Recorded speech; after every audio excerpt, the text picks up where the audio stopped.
नमस्कार. आज आपण उन्हाळ्यातील आयुर्वेदिक जीवनशैली, ज्याला ग्रीष्म ऋतुचर्या म्हणतात, याबद्दल माहिती घेणार आहोत.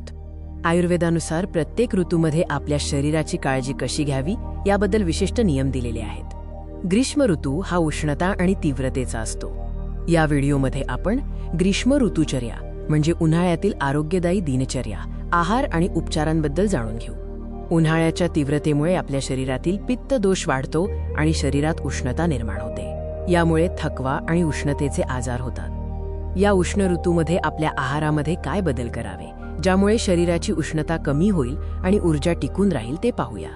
ग्रीष्म ऋतूमध्ये थंड, गोड आणि पचनास हलके पदार्थ खावेत. यामुळे शरीरातील पाण्याची पातळी टिकून राहते. मसालेदार, तिखट, खारट आणि आंबट पदार्थ टाळणे आवश्यक आहे, कारण ते पित्त वाढवतात आणि उष्णता निर्माण करतात.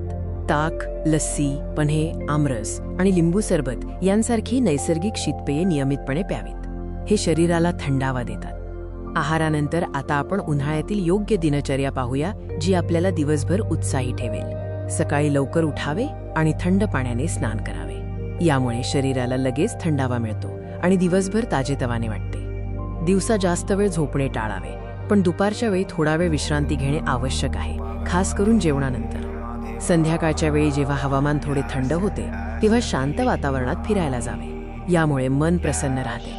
आहार आणि दिनचर्येसोबतच काही आयुर्वेदिक औषधी वनस्पती आणि उपचार आपल्याला उन्हाळ्यातील उष्णतेपासून वाचवू शकतात. शरीरावर चंदन किंवा वाळा, वेटीवर यांचा लेप लावावा. हे दोन्ही थंड असल्याने त्वचेची आग आणि उष्णता कमी करतात. तुळस आणि कोरफड, ॲलोवेरा यांचा दैनंदिन आहारात समावेश करा किंवा त्वचेवर लावा. ते शरीराची रोगप्रतिकार शक्ती आणि थंडावा टिकवून ठेवतात. आयुर्वेदिक ग्रीष्म ऋतुचर्येचे पालन करून आपण उन्हाळ्याचा काळ सहजपणे आणि निरोगीपणे घालवू शकतो.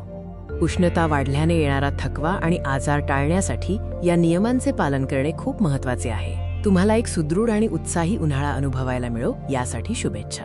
धन्यवाद.